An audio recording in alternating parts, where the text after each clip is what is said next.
penser autrement. Moi je crois que c'est Jésus le sens de ma vie. Je refuse d'être comme les autres, voilà. Je refuse d'être comme les autres, voilà. Moi j'ai choisi Jésus. Je refuse d'être comme les autres, voilà. Je refuse d'être comme les autres, voilà. Moi j'ai choisi Jésus. Moi j'ai choisi Jésus. Moi j'ai choisi Jésus. Moi j'ai choisi Jésus.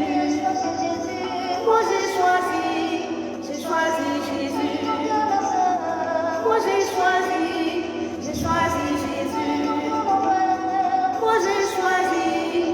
choisi Jésus. Moi j'ai choisi Jésus.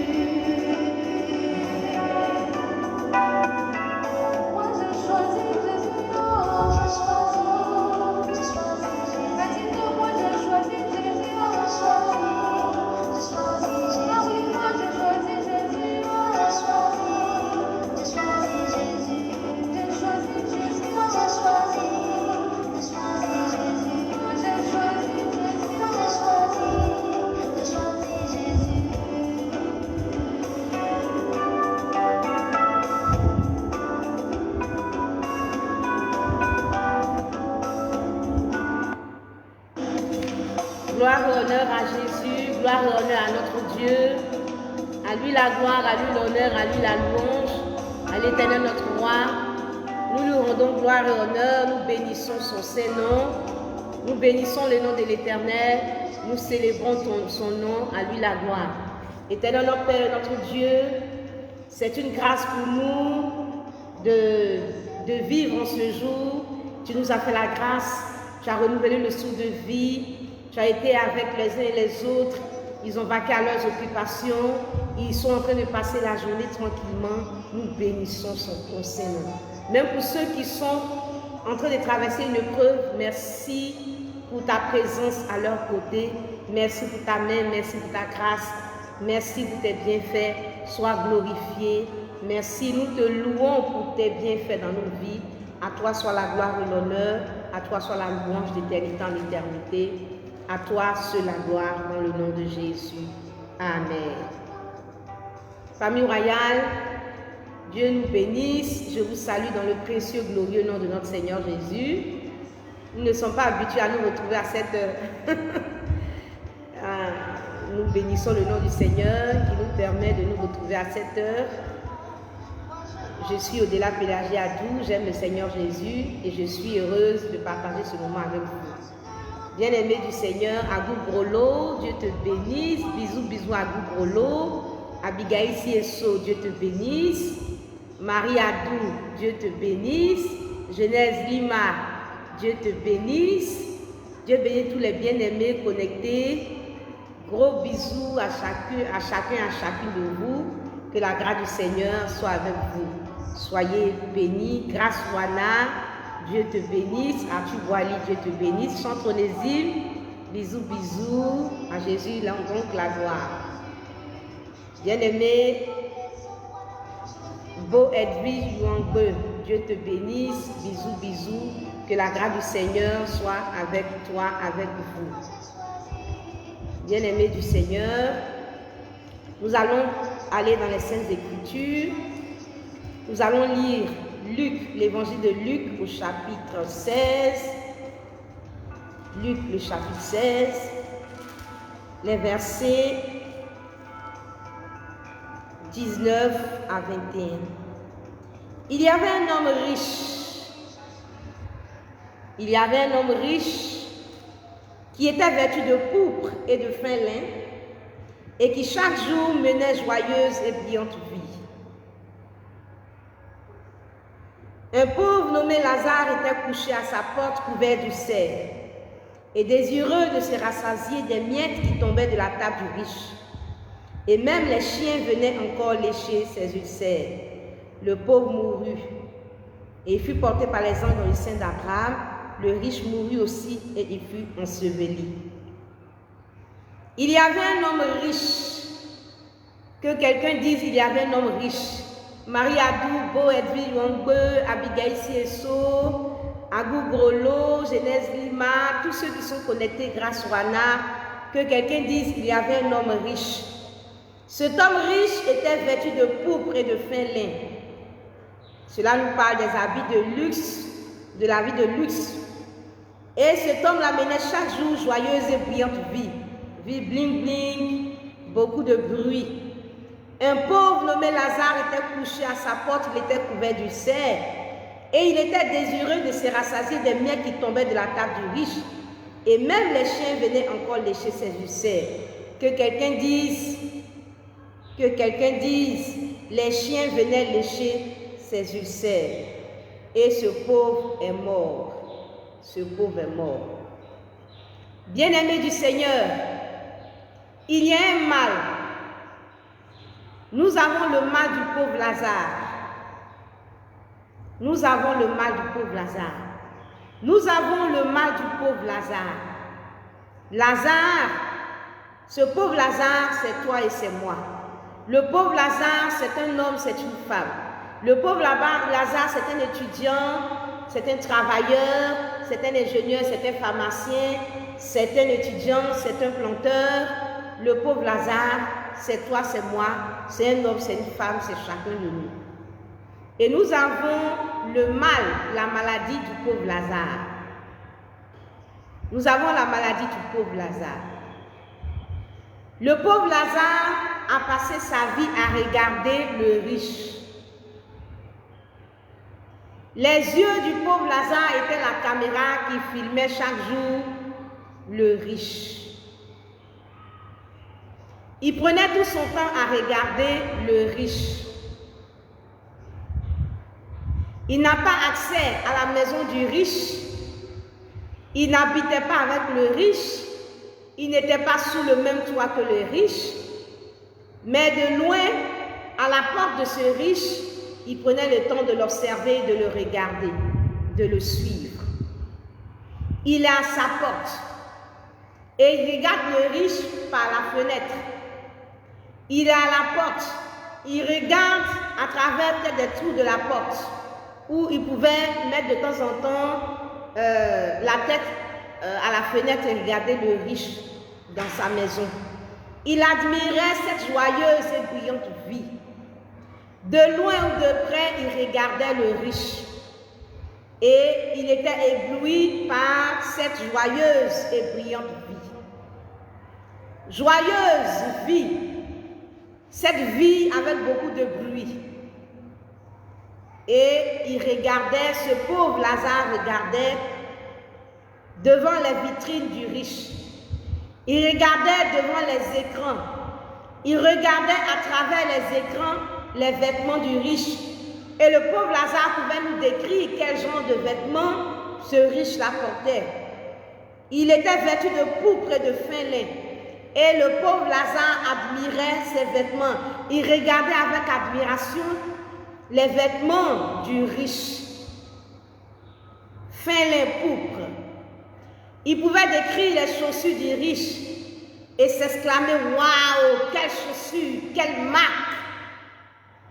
Il pouvait admirer les sacs à main et les chaussures du riche. Il suivait la vie de ce riche. Il pouvait te dire à chaque instant où était le riche, où il passait ses vacances. Et il pouvait te décrire la vie du riche, jour après jour, semaine après semaine, mois après mois, année après année. Il suivait le riche dans ses déplacements. Le pauvre Lazare était un fan du riche. Le pauvre Lazare était un fan du riche. De la parabole du mauvais riche et du pauvre Lazare. Le pauvre Lazare était couché à cette porte. Il était couché à cette porte. Il ne bougeait pas de cette porte. À partir de cette porte, il pouvait admirer la vie de ces riches. Et il prenait tout ce temps à cette porte. Cette porte lui donnait accès à la vie de ces riches. Sans habiter avec le riche, il pouvait voir et admirer ce riche.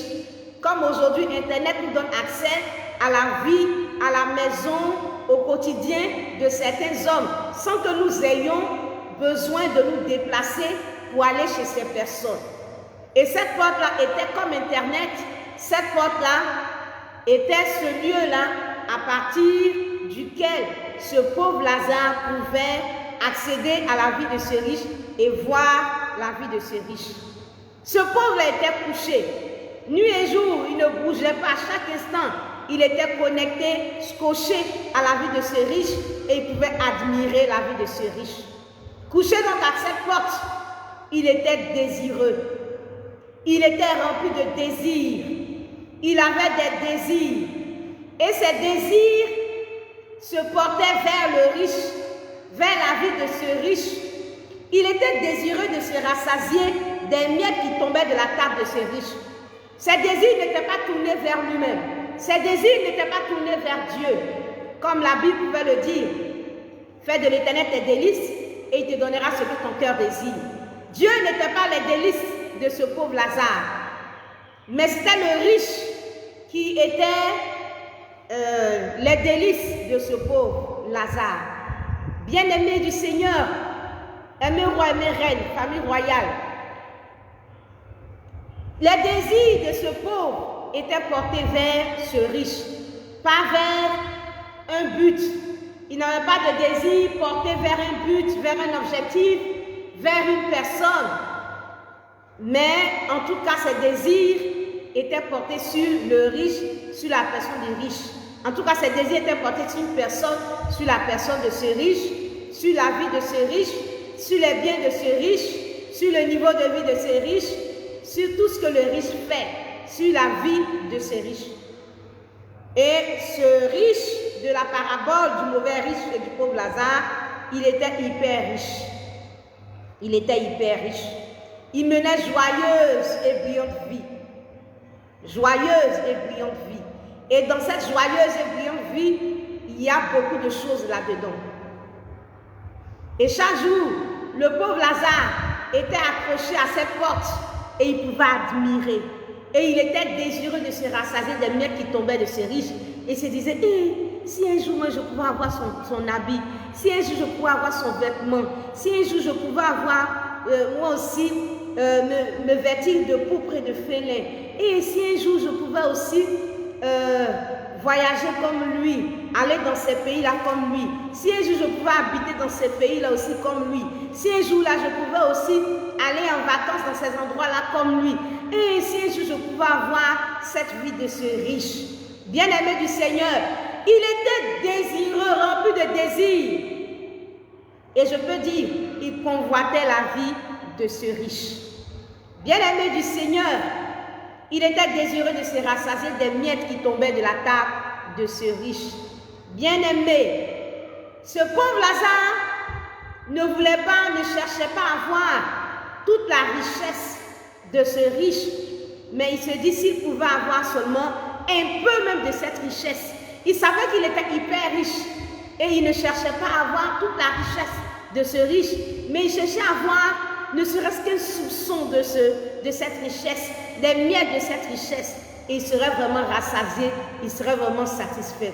Rien ne pouvait étancher la soif de ce pauvre Lazare. Rien ne pouvait contenter ce pauvre Lazare. Rien ne pouvait le combler que les miettes de la richesse de ce riche. Il s'est dit, waouh, il est hyper riche, mais si moi je peux, dans son parking, je peux avoir, je peux avoir 2 ou 3 de ces voitures. Il pouvait voir à partir de cette porte, hein, il pouvait voir les voitures de ce riche et se dit, waouh, et si j'avais au moins 1 ou 2 de ces voitures, ça allait me faire du bien. Si je faisais peut-être un magasin, parmi tous ces magasins, je faisais au moins 1 ou 2 de ces magasins, vraiment je serais bien. Bien-aimé du Seigneur, il convoitait la vie de ce riche. Si je pouvais avoir quelques sacs à main de telle marque, des vêtements, ces vêtements de marque, si je pouvais avoir les téléphones qu'il avait, si je pouvais avoir des motos comme ses enfants ou comme lui-même, si je pouvais vraiment entreprendre ces voyages. Le pauvre était désireux de se rassasier des miettes qui tombaient de la table de ce riche. Il manifestait ce désir. Il avait ce désir, mais ce désir, il le manifestait. Il ne s'en cachait pas. Il aimait vraiment la vie de ce riche. Il aimait vraiment. Ce riche-là était une idole pour lui. Ce riche-là était pour lui son modèle de vie. Et il voulait une vie à la ressemblance de ce riche. Il rêvait à cette vie. Et il était à la porte. Il était couché. Et il est dans son rêve. Il était couché et il était dans son rêve. Quand est-ce qu'il allait avoir cette vie de rêve? Quand est-ce qu'il aurait cette vie de rêve? Il passait son temps à réfléchir, à imaginer, à se projeter, à se mettre à la place de ce riche, à se voir à la place de ce riche, en train de vivre dans ces pays, en train de traverser ces villes, en train d'être dans ces voitures. En tout cas, il était vraiment couché et il était en train de rêver à la vie de ce riche. Bien-aimé du Seigneur, il était là.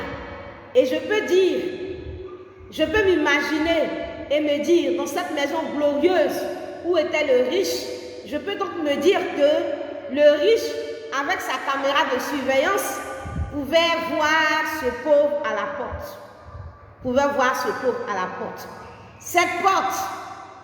Cette porte qui donnait accès aux pauvres, qui donnait aux pauvres de pouvoir voir la vie de ce riche. Et je peux dire aussi que cette même porte, par cette même porte, ce riche aussi pouvait voir que le pauvre était à sa porte et était juste derrière lui et que ce pauvre-là l'admirait. À partir de cette porte, le pauvre pouvait voir et admirer le riche. À partir de cette porte et derrière cette porte, le riche aussi pouvait voir le pauvre l'admirer. Et je dis que cette porte-là même ressemble bien à Internet. Cette porte-là ressemble bien aussi aux réseaux sociaux. Cette porte-là est ce cadre qui permet aux riches comme aux pauvres d'avoir accès l'un à l'autre. Donc, je peux dire que le riche, avec sa caméra de surveillance, le riche, à partir de sa porte, pouvait voir le pauvre l'admirer. Il voit le pauvre Lazare qui essaie de lui ressembler. Il voit le pauvre Lazare parler comme lui. Il voit le pauvre Lazare parler de lui. Il voit le pauvre Lazare qui le suit. Le riche voit que le pauvre Lazare est abonné à sa vie. Ce riche entend le pauvre Lazare parler de lui. Ce riche voit les commentaires que fait le pauvre Lazare sur sa vie.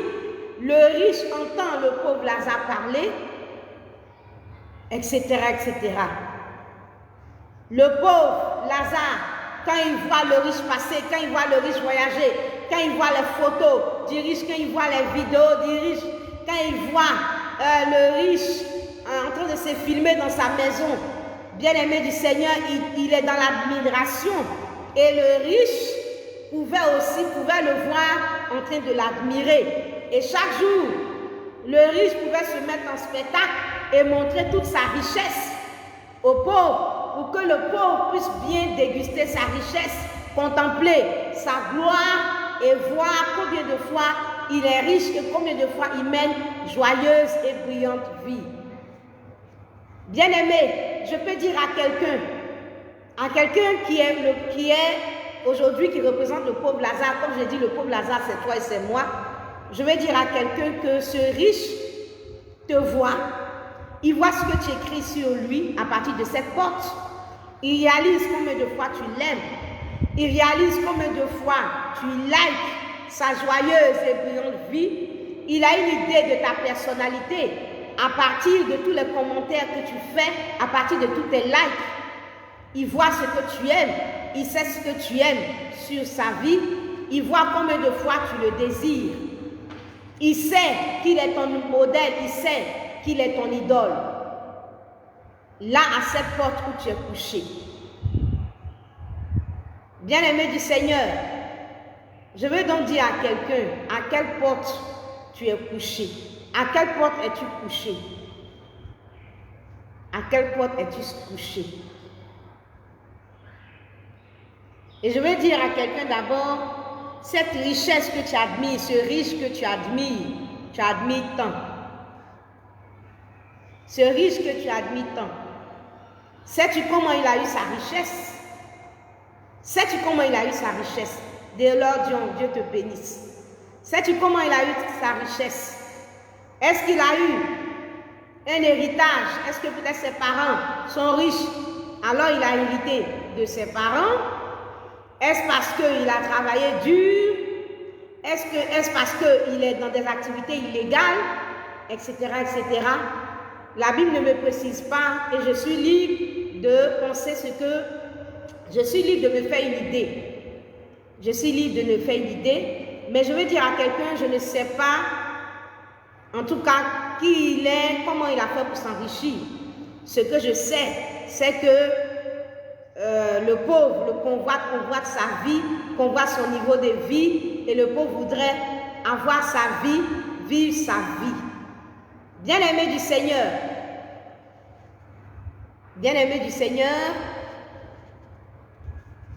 ce que je sais, c'est que le pauvre convoite sa vie. La Bible me dit, en Ésaïe, le chapitre 13, Ésaïe, le chapitre 13, la parole de Dieu me parle d'une réalité. Parlant de la rue de Babylone, la Bible me dit ceci.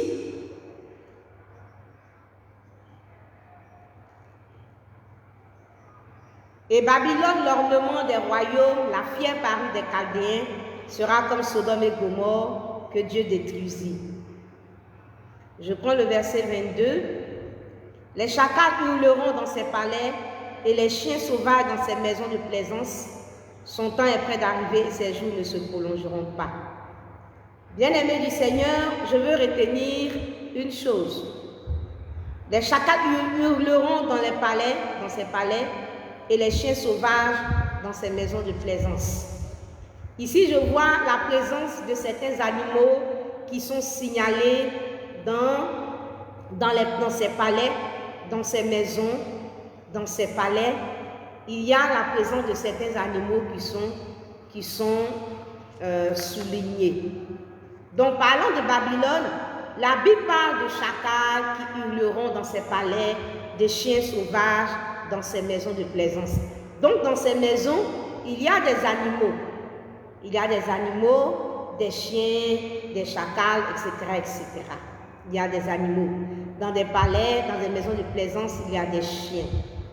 Donc, c'est un environnement où il y a des chiens. Où il y a des chiens. Bien-aimés du Seigneur, la Bible nous dit que le riche, la Bible parle de la maison du riche, et la Bible nous dit que le pauvre Lazare était couché à la porte couvert d'ulcères. Pendant qu'il était désireux de se rassasier des miettes qui tombaient de la table du riche, il y avait même les chiens qui venaient encore lécher ses ulcères. Bien-aimés du Seigneur, la Bible nous parle de ces palais, de ces maisons glorieuses, de ces endroits où il y a les riches, et là, il y a des animaux, il y a des chiens. Bien-aimés du Seigneur, les chiens de ce riche, dans la parabole du riche, du mauvais riche et du pauvre Lazare, les chiens de ce riche sont en contact avec le pauvre qui est couché à la porte. Il y a des chiens dans cette maison, autour de cette maison, il y a des chiens, et nous voyons que ces chiens-là viennent lécher les ulcères du pauvre Lazare. Donc nous voyons aussi des chiens qui entrent en contact avec le pauvre qui est couché à la porte et qui a plein les yeux et qui admire la vie de ce riche. Bien-aimés du Seigneur, bien-aimés du Seigneur,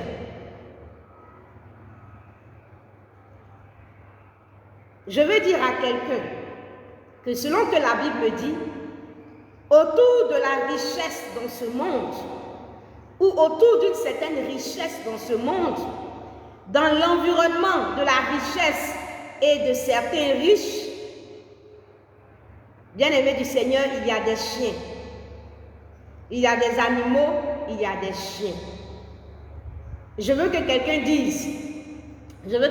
dise, dans ce monde, dans l'environnement de certains riches, dans l'environnement d'une certaine richesse, il y a des chiens.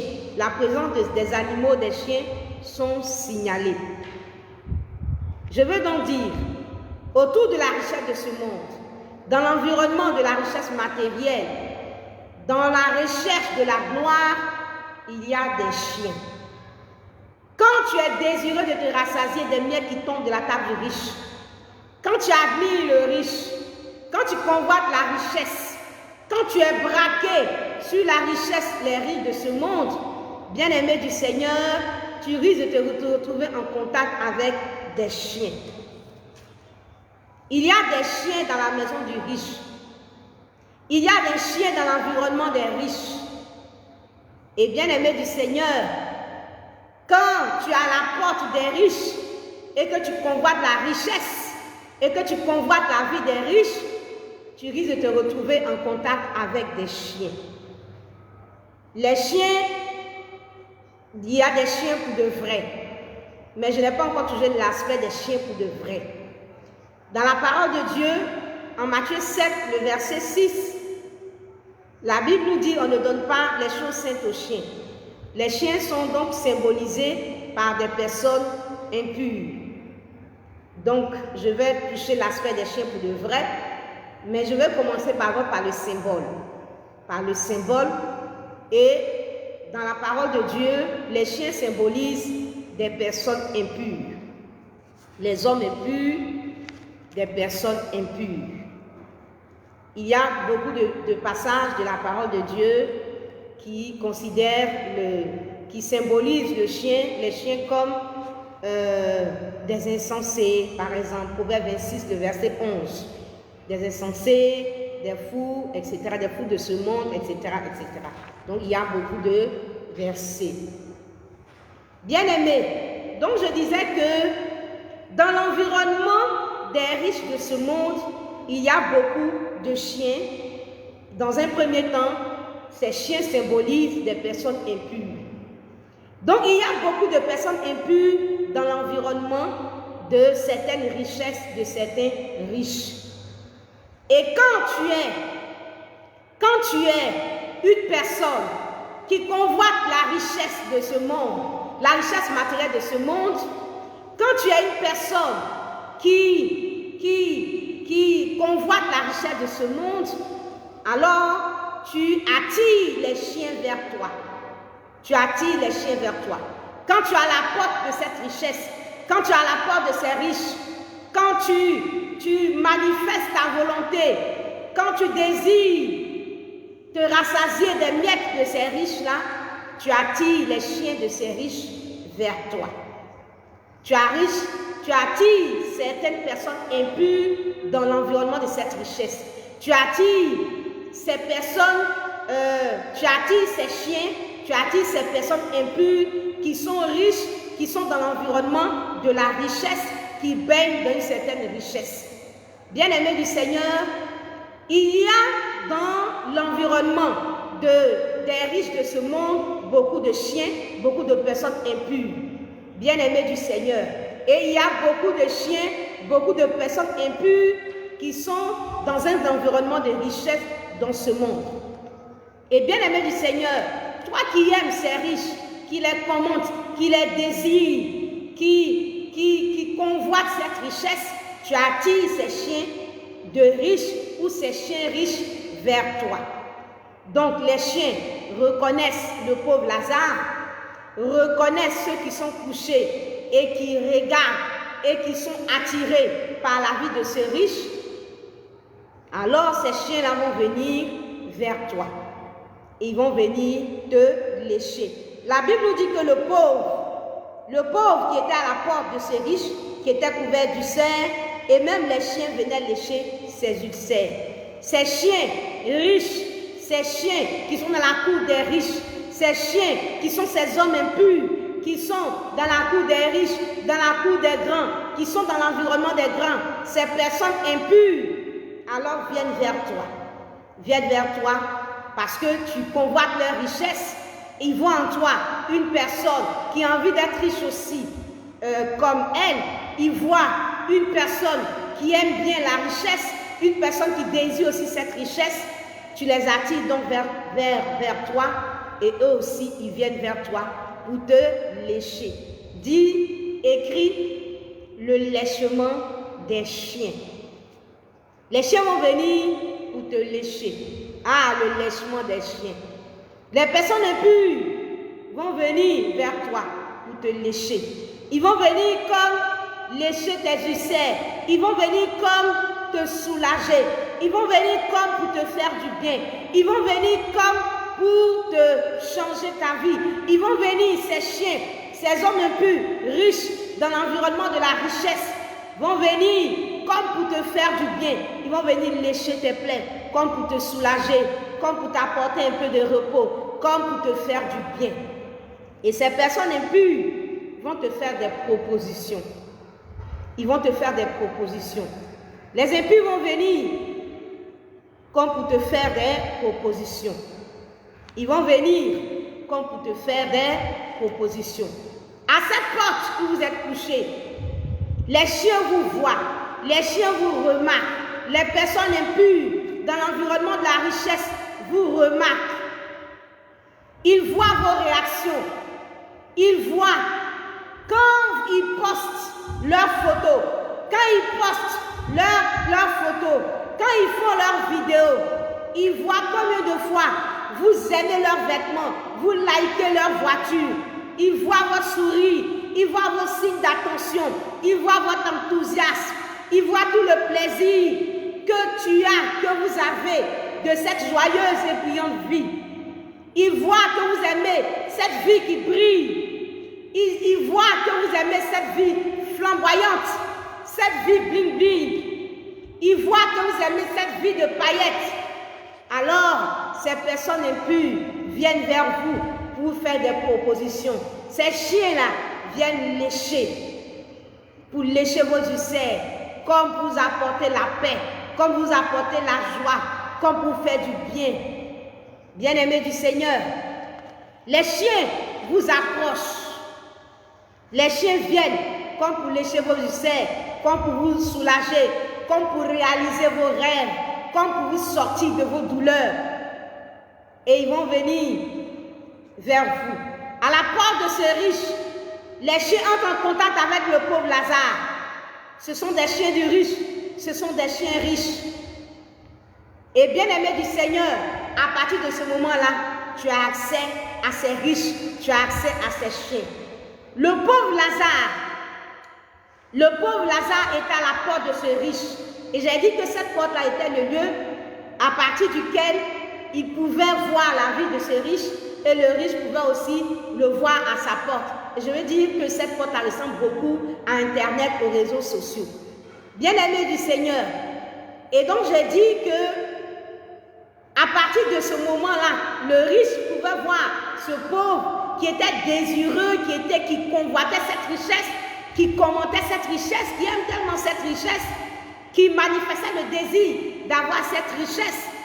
Et alors, le riche envoie les chiens, ou les chiens riches, ou les chiens de ces riches viennent à ce pauvre pour lui faire des propositions, comme pour sortir de sa misère, comme pour lui donner aussi la possibilité de partager l'environnement de riches. Et bien aimé du Seigneur, le pauvre Lazare se retrouve donc en contact avec le riche, avec ses chiens riches, avec les chiens du riche, avec les personnes riches, mais très impures, avec des personnes riches, mais très impures, avec des personnes riches qui n'ont pas la crainte de Dieu, avec des personnes riches qui ont une vie de souillure, avec des chiens riches, avec des riches chiens, avec des personnes très impures. Et donc, le pauvre Lazare, qui convoitait cette vie de riche et qui pour lui peut apprécier la présence de ces chiens, de ces hommes impurs à ses côtés, peut se réjouir parce que désormais il a accès au monde des grands, il a accès au monde des riches. Désormais il est en contact avec ses chiens riches. Désormais il est en contact avec les chiens de ce riche. Désormais il est en contact avec ces personnes et il peut se réjouir d'avoir accès à cet environnement de riches, à ces riches. Tu as accès donc à ces hommes riches, mais que la Bible considère comme des chiens. La Bible parle de l'homme animal en 1 Corinthiens, le chapitre 2, le verset 14. La Bible parle de l'homme animal. 1 Corinthiens, chapitre 2, verset 14. Et donc, quand ici, dans un premier temps, je parle des chiens, je parle des hommes impurs, je parle de l'homme animal qui est loin de Dieu, qui vit dans l'impureté, qui a une vie qui est très loin de Dieu. Une vie de souillure, une vie d'impureté, une vie d'immoralité. Mais ces personnes-là sont riches. Et le pauvre Lazare est couché à sa porte. Il rêve à cette vie. Et les chiens de la cour de ces riches viennent donc souvent en contact avec le pauvre. Et désormais, ce pauvre Lazare peut avoir le sourire parce qu'il est en contact avec ces riches. Et il peut avoir le sourire parce que désormais il partage la cour des grands. Bien-aimés du Seigneur, ce que je remarque, c'est que ces chiens-là viennent vers le pauvre Lazare. Mais le pauvre Lazare n'entre pas dans la maison de ce riche. Il n'entre pas dans la maison de ce riche. Il reste toujours à la porte de ce riche. Et ces chiens-là viennent vers lui et ont accès à lui. Donc, toute leur communication, toute leur vie se fait à cette porte.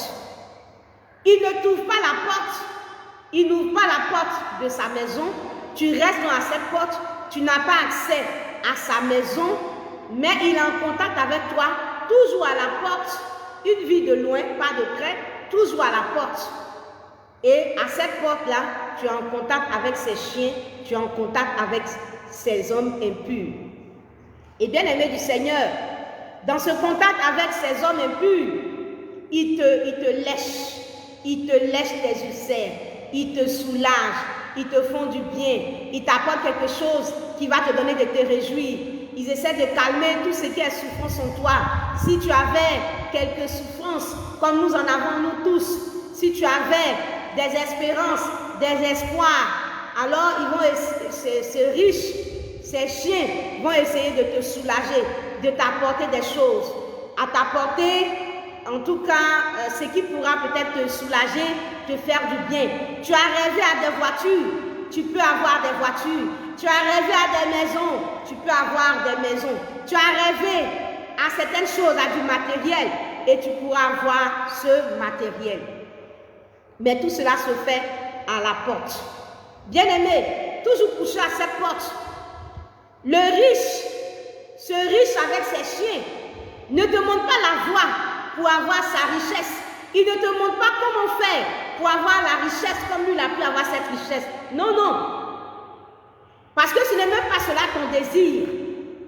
Et ce n'est pas aussi ce que lui veut t'apporter. Ce pauvre était couché à sa porte. Lui, son désir, c'était de se rassasier des miettes qui tombaient de la table du riche. Donc, il est clair que ce pauvre-là, son désir, c'était que le riche lui donne un peu. Ce riche-là lui donne un peu. Et chaque jour, ce riche-là lui donne un peu. Et quand ce riche-là lui donne un peu, il prend pour lui aussi mener joyeuse et brillante vie. Son objectif n'était pas de savoir comment est-ce qu'il a fait pour être riche, pour devenir riche. Non, lui, ce pauvre Lazare couché à la porte, il convoitait la vie de ces riches. Et lui, ce qui l'intéressait, c'est la vie facile. Comment est-ce que ce riche va lui donner telle somme? Et à partir de cette somme-là, il pourra prendre pour mener sa vie de rêve. Et ce riche aussi n'avait pas l'intention de lui apprendre à devenir riche, mais ce pauvre-là le gardait dans une certaine dépendance financière en lui donnant les miettes qui tombaient de sa table. Bien aimé, ce que le pauvre-là recevait, ce n'était que des miettes par rapport à cette grande richesse. Donc ce pauvre, ce riche, ne lui donnait pas grand-chose en ce qui concerne toute sa richesse, mais il lui donnait un peu de temps en temps de ces miettes qui tombaient de sa table. Et chaque jour, ce pauvre donc recevait des miettes qui tombent de sa table. Et puis, il pouvait donc dépenser, manger, s'habiller avec. Et puis, il était toujours dans le besoin, il dépendait toujours de ce riche, et donc il devait toujours être à la porte de ce riche. Il vivait dans une certaine dépendance par rapport à ce riche. Bien-aimé, désormais donc, on voit donc ce pauvre avec ses chiens riches. Désormais donc, on voit ce pauvre avec ces personnes riches impures. Désormais, on peut regarder ce pauvre à la porte de ce riche et puis dire waouh, la vie de ce pauvre a changé. On peut le voir en image avec ses chiens riches. On peut le voir désormais avec ses impurs qui sont riches. Désormais, le quartier peut voir le pauvre Lazare et puis dire waouh, moi j'ai vu les images, j'ai vu les photos du pauvre Lazare. Il a pris des photos avec un chien riche. J'ai vu le pauvre Lazare avec, en tout cas, un riche. Je l'ai vu, en tout cas, il a pris des photos, je l'ai vu en vidéo, il était avec tel et tel riche. Bien-aimés du Seigneur, mais ce sont des mauvais riches, ce sont des riches chiens, ce sont des riches impurs, ce sont des riches qui lèchent les succès des pauvres. Ils ne vont pas t'apprendre à devenir riche par le travail, mais ils vont te faire dépendre de leur richesse. Ils vont te donner de quoi satisfaire ta convoitise et ils vont te garder dans une certaine dépendance. Enfin, tu as une vie de rêve, mais tu ne réalises pas que tu es dans un piège. Tu as une vie de rêve, mais tu ne réalises pas que tu es dans un piège. Je veux que quelqu'un dise, tu es dans une vie de rêve, mais tu ne réalises pas que tu es dans un piège. Ces riches-là vont te donner de l'argent. Ils vont élever ton niveau de vie. Tu as l'occasion de t'acheter des vêtements de riches, des vêtements de pourpre, des vêtements de riches, des félins, les marques, le luxe. Tu auras l'occasion de te satisfaire de tout cela, de tout ce qui te plaît, de ce que tu as convoité. Tu vas t'afficher avec ces vêtements-là. On te voit parce que les chiens lèchent les ulcères. Les chiens essaient de te soulager pour te donner de la joie, un sourire. Ils vont essayer de satisfaire un tant soit peu ta convoitise. Et tout le monde va te voir que tu as changé de vie, que tu es dans une vie de rêve. Et tu vas te dire, et tu vas penser que tu n'es plus l'égal de tes amis. Vous ne me voyez pas? On ne nage plus dans les mêmes eaux. Non, on ne nage plus dans les mêmes eaux. Moi, je suis dans la cour des grands. Je suis dans les dimensions. Et vous n'avez pas accès à cette dimension. Je suis dans la cour des grands. Je prends des photos avec les grands de ce monde. Et tu te dis que tu es dans la cour des grands. Et tu t'affiches. Et l'on peut te voir et témoigner qu'effectivement, tu as accès aux grands. Tu touches les grands et les grands te touchent. Mais bien aimés, ce sont des mauvais riches. Bien aimés du Seigneur, ce sont des chiens. Bien aimés du Seigneur, ce sont des personnes impures. Mais ces personnes-là ont changé un tant soit peu ta vie. Et tu as un train de vie accéléré. Tu es dans une autre réalité. Tu brilles. Tu es dans le luxe. Tu es dans le confort. Bien aimé du Seigneur. Et les gens te regardent.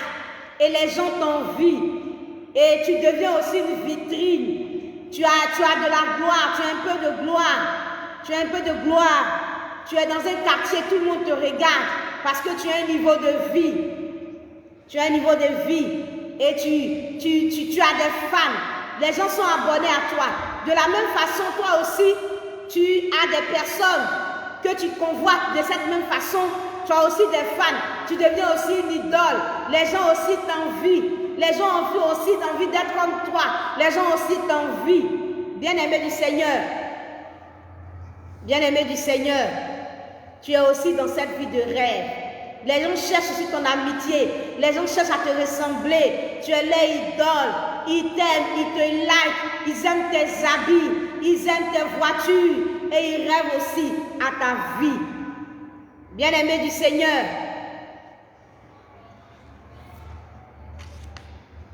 ces pauvres, ces riches, ces chiens ont détecté aussi ton rêve.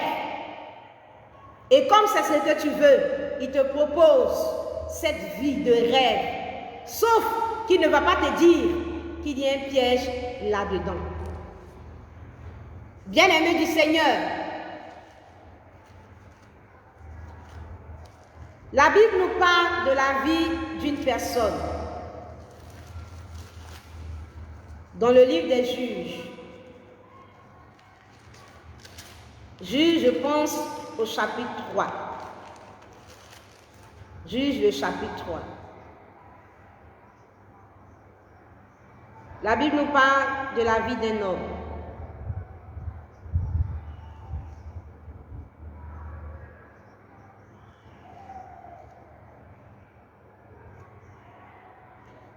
La Bible nous parle de la vie d'un homme.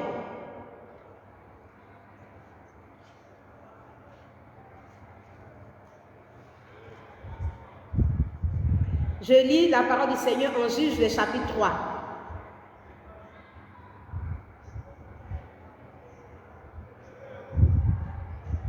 À partir du verset 15. Les enfants d'Israël crièrent à l'Éternel, et l'Éternel les suscita un libérateur, Éhud, fils de Guéra, benjamite, qui ne se servait pas de la main droite. Les enfants d'Israël envoyèrent par lui un présent à Églon, roi de Moab. Les enfants d'Israël envoyèrent par lui un présent à Églon, roi de Moab. Éhud se fit une épée à 2 tranchants, longue d'une coudée, il la ceignit sous ses vêtements au côté droit. Il offrit le présent à Églon, roi de Moab. Or, Églon était un homme très gras. Lorsqu'il eut achevé d'offrir le présent, il renvoya les gens qu'il avait apportés. Il revint lui-même depuis les carrières près de Gilgal et il dit, « Ô roi, j'ai quelque chose de secret à te dire. » Le roi dit, « Silence !» Et tous ceux qui étaient auprès de lui sortirent. Éhud l'aborda comme il était assis seul dans sa chambre d'été et il dit, « J'ai une parole de Dieu pour toi. » Églon se leva de son siège. Alors Éhud avança la main gauche, tira l'épée de son côté droit et la lui enfonça dans le ventre. La poignée même entra après la lance et la graisse se referma autour de la lame, car il ne retira pas du ventre l'épée qui sortit derrière. Éhud sortit par le portique, ferma sur lui les portes de la chambre haute et tira le verrou.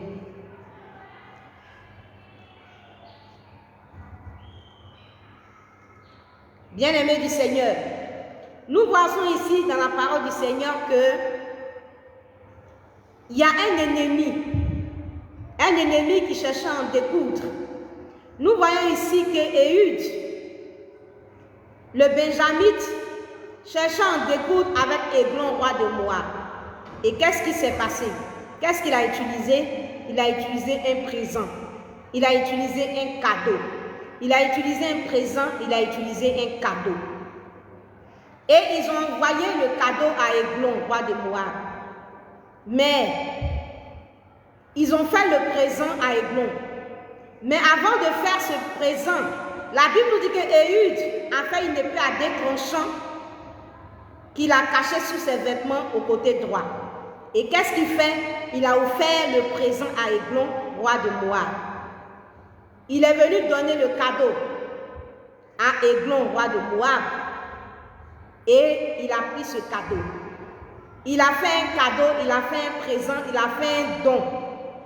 Et quand il a fini de faire le don, bien-aimé du Seigneur, derrière le don, il y avait une épée. Derrière le don, il y avait une épée.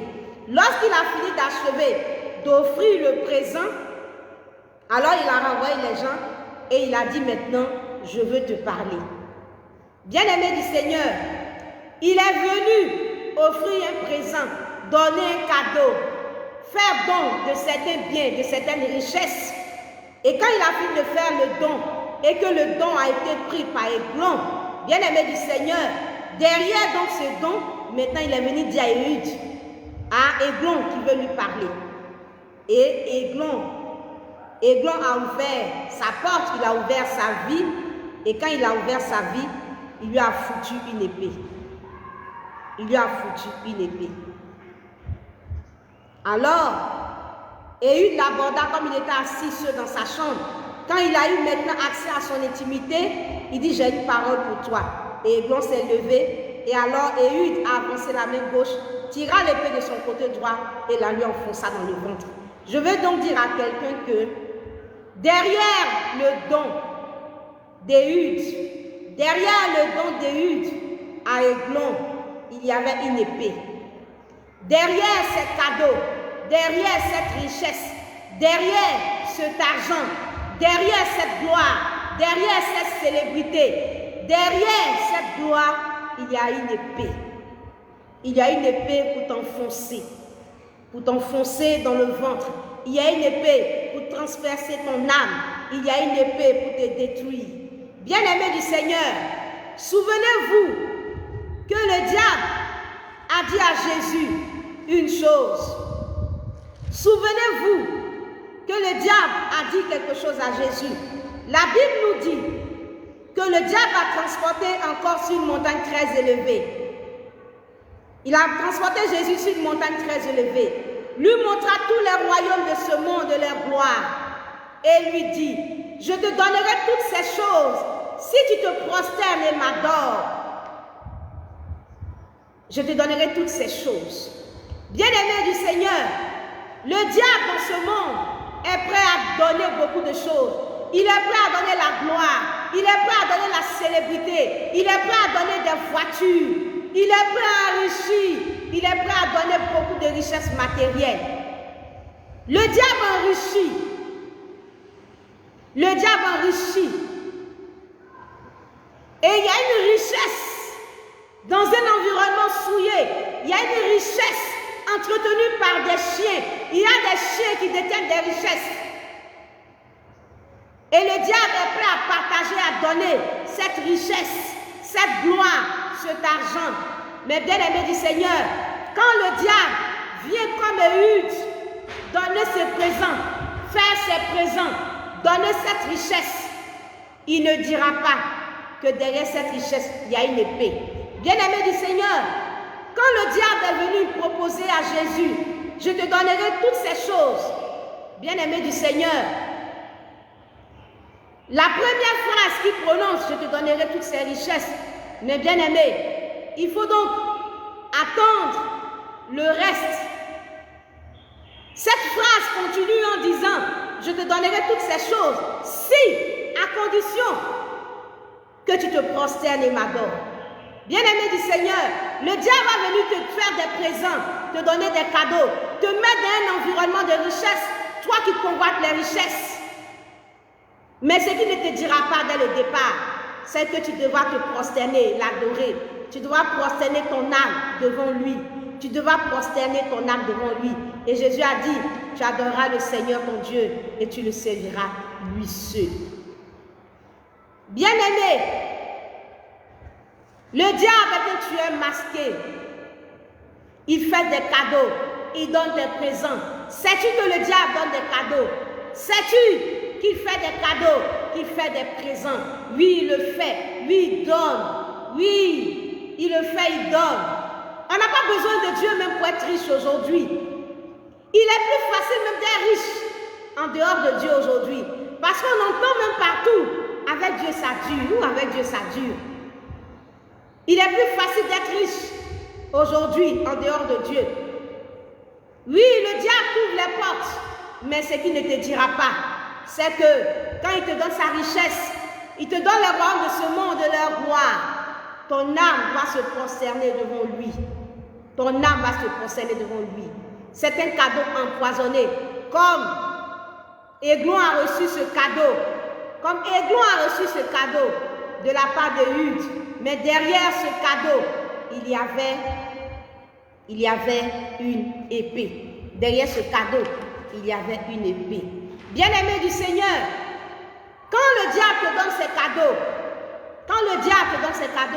quand ces chiens t'ont contacté, quand ces chiens, ces hommes impurs t'ont mis dans cet environnement de riches, quand ils ont comblé ta soif de richesse, quand ils t'ont connecté à cet environnement de riches, tu commences à prendre plaisir à la richesse. Mais ils ne t'ont pas appris à être riche. Ils te donnent de bénéficier de leur richesse et de dépendre d'eux. Parce qu'ils attendent quelque chose en retour. Parce qu'une épée doit transpercer ton âme. Parce que tu dois prosterner ton âme devant le diable. Bien-aimé du Seigneur, le diable donne des cadeaux. Le diable donne des cadeaux. Mais ces cadeaux sont empoisonnés. Bien-aimé du Seigneur, Abraham s'est trouvé. Le roi de Sodome a proposé à Abraham de lui donner les richesses de ce monde et leur gloire. Le roi de Sodome a proposé à Abraham, quand il est revenu de sa victoire, il lui a dit, prends les richesses. Il lui a dit, prends les richesses. Il lui a dit, prends les richesses. En Genèse 14, le roi de Sodome propose à Abraham les richesses.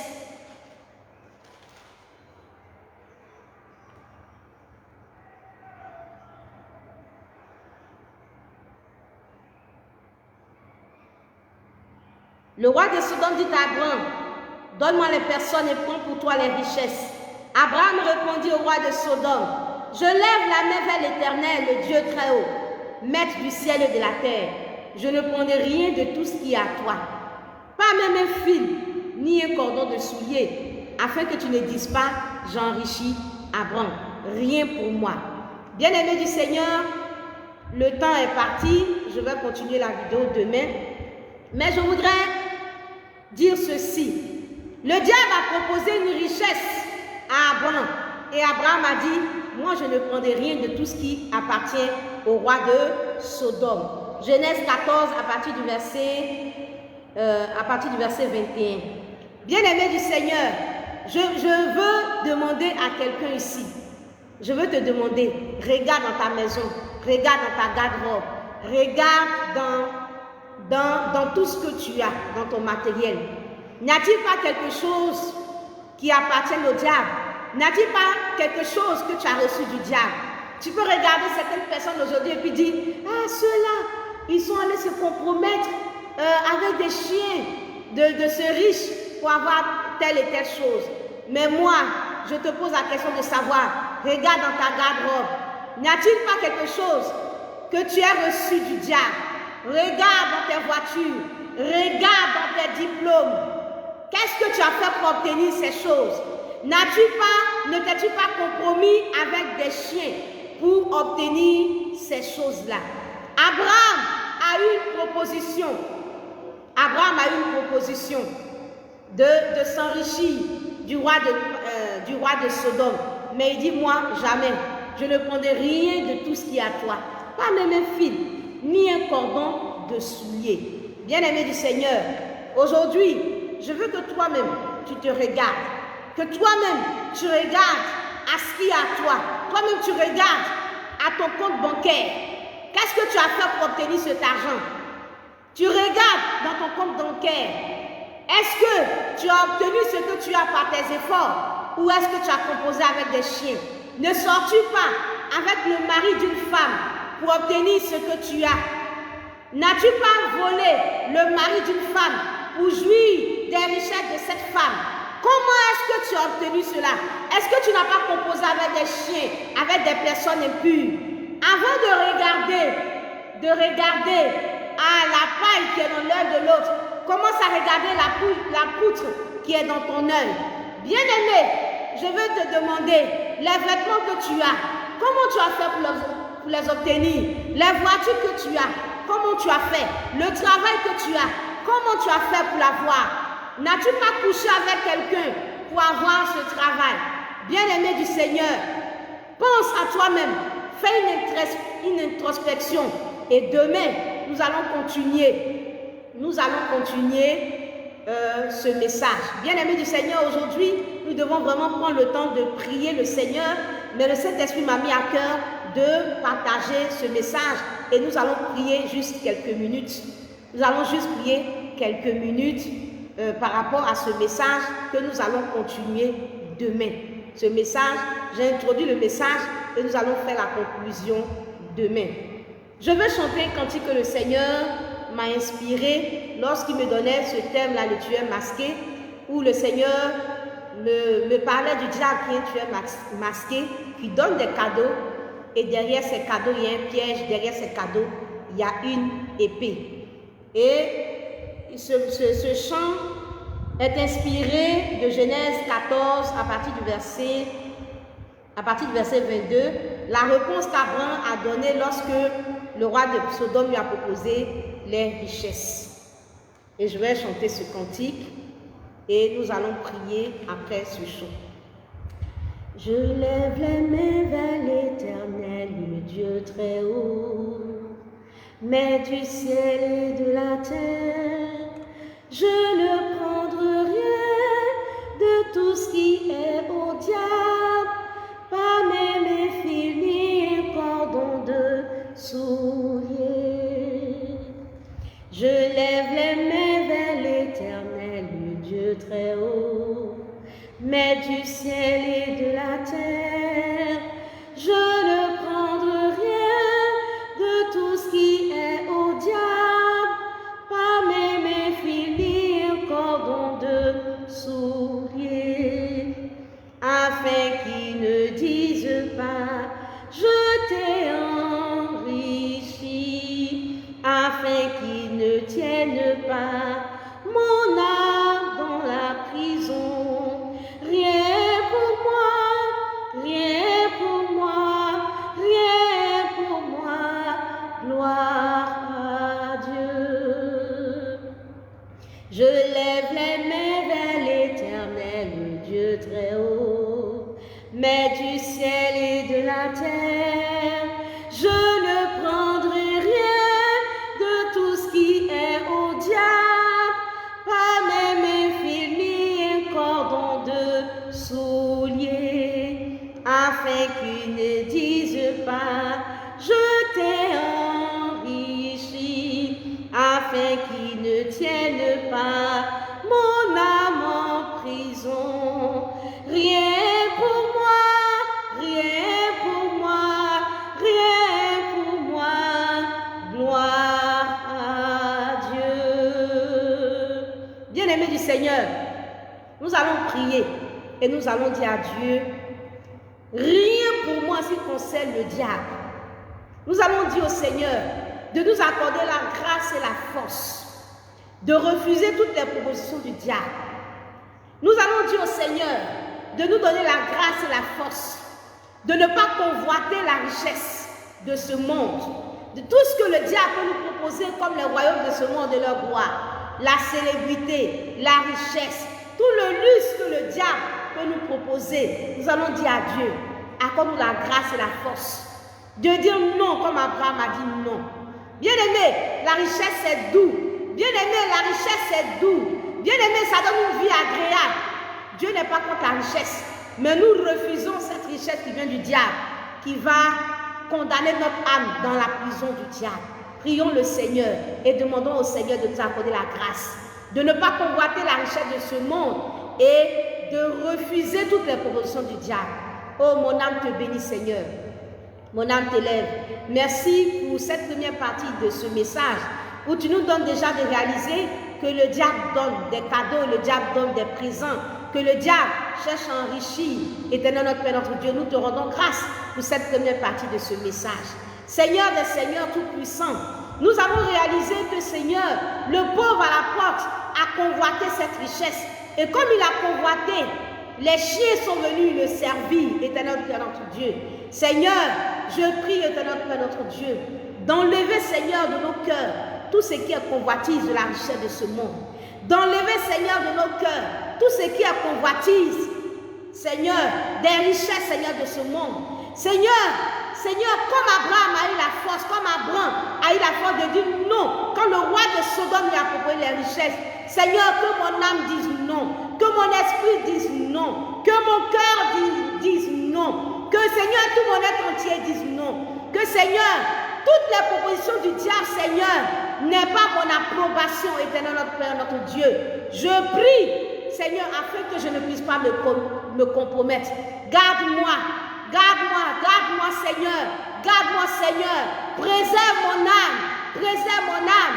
Préserve l'âme de mes enfants. Préserve l'âme de mon mari. Préserve l'âme de ma femme. Préserve l'âme de mes frères, de mes soeurs, de mes bien-aimés, de tout ce que tu m'as donné, Seigneur. Ô roi de gloire, ô tout-puissant Dieu, préserve nos âmes, éternel Père notre Dieu. Préserve nos âmes de toutes les propositions, Seigneur, des chiens. Seigneur, je refuse que les chiens lèchent mes ulcères. Je refuse que les chiens viennent à mon secours. Je refuse, Seigneur, les propositions, Seigneur, impures, ces propositions de souillure, Seigneur, qui peuvent venir comme pour me soulager. Mais Seigneur des seigneurs, qui vont faire que, Seigneur, je vais me compromettre. Ô roi de gloire, tout-puissant Dieu, éloigne, Seigneur, cela de moi. Donne-moi la force de dire non, car tu as dit dans ta parole, à quoi cela me sert de gagner ce monde si je perds mon âme? Je refuse donc, Seigneur, de perdre mon âme. Éternel notre Père, notre Dieu, fais-moi donc grâce éternelle. Fais-moi donc grâce éternelle. Fais-moi donc grâce éternelle. Fais-moi donc grâce. Donne-moi, Seigneur, de ne pas convoiter la richesse de ce monde. Éternel notre Père, notre Dieu. Donne-moi de ne pas convoiter. Donne-moi d'être dans le contentement. Et donne-moi de me contenter de ce que tu me donnes. Car, Seigneur, oui, tu as des projets de paix et non de malheur pour moi, éternel Père, notre Dieu. Et je sais que, Seigneur, tu me béniras. Seigneur, selon ton plan, tu me béniras, Seigneur. Tu me bénis et tu me béniras selon ton plan, selon ton programme, selon ton calendrier. Et je veux marcher, Seigneur, dans tes voies plutôt. Je veux marcher dans tes voies, selon ton programme, selon ton calendrier, selon le niveau des richesses que tu voudras, Seigneur, me donner.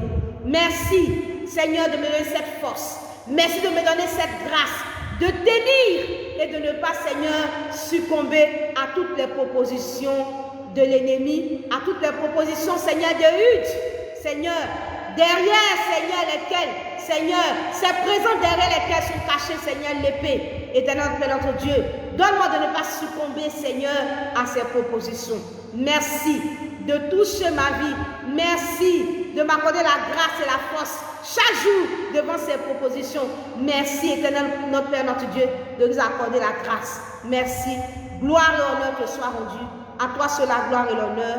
À toi seul la louange. Béni sois-tu notre Père, notre Dieu. Louange et élévation te soient rendues. Merci, Seigneur des Seigneurs. À toi seul la gloire. À toi seul l'honneur. Au nom puissant de Jésus. Amen. Au nom de Jésus. Amen. Que le Seigneur nous bénisse. Rendons grâce au Seigneur. Nous te rendons grâce. Nous te disons merci pour la grâce et la force que tu nous as donnée. Merci, éternel notre Père, notre Dieu, pour cette première partie de ce message. Et merci de nous donner demain de pouvoir suivre la fin de ce message. Gloire et honneur te soient rendus. Merci infiniment. Louange et honneur à toi dans le nom de Jésus. Amen. Dieu nous bénisse, famille royale. Nous avons donc écouté la première partie de ce message. Nous allons terminer ce message demain par sa grâce. Éhude a envoyé un présent à Églon. Derrière ce présent, il y avait une épée. Le roi de Sodome a proposé des richesses à Abraham. Abraham a dit non. Toi, quand le diable te propose des richesses, est-ce que tu dis non?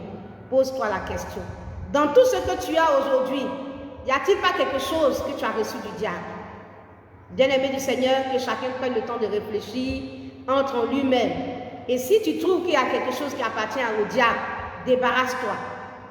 Débarrasse-toi de ces choses-là, afin de sauver ton âme. Que Dieu nous bénisse et que sa grâce soit avec nous. Bisous, bisous. Je vous aime. À demain par la grâce du Seigneur. Demain, nous allons nous retrouver encore par la grâce du Seigneur. On verra l'heure. Ce sera soit midi, soit ça sera 17h. Nous verrons par la grâce du Seigneur. Que Dieu nous bénisse. Bisous, bisous. Je vous aime. À Jésus la gloire. À Jésus l'honneur. À Jésus la louange. Bisous, bisous. À vous, Brolo. Dieu te bénisse. Abigail Sieso. Marie Adou. Reine Marie. Marie-Paul Miezan. Déola Dion. Grâce Wana, Genèse Lima, bisous à vous tous. À demain par la grâce du Seigneur. C'est pour nous la vie.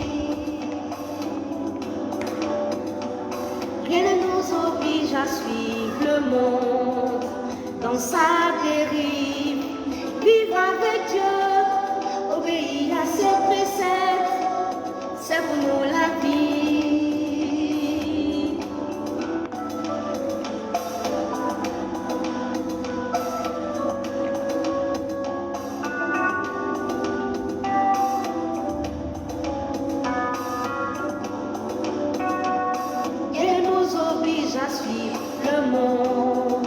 Dans sa dérive, vivre avec Dieu, obéir à ses préceptes, c'est pour nous la vie.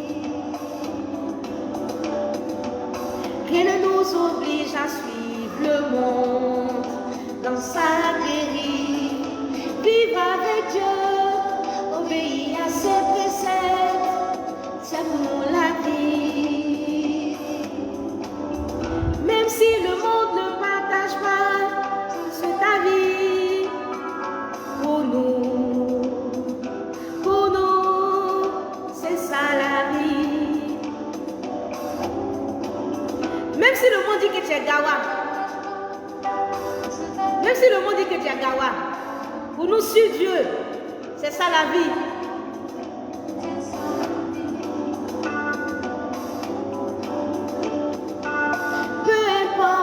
Ce que l'autre pense, moi je crois que c'est Dieu le sens de ma vie. Peu importe ce que l'autre pense, moi je crois que c'est Dieu le sens de ma vie. Personne ne m'oblige à penser autrement. Moi je crois que c'est Jésus le sens de ma vie. Personne ne m'oblige à penser autrement. Moi je crois que c'est Jésus le sens de ma vie. Je refuse d'être comme les autres, voilà. Je refuse d'être comme les autres, voilà. Moi j'ai choisi Jésus. Je refuse d'être comme les autres, voilà. Je refuse d'être comme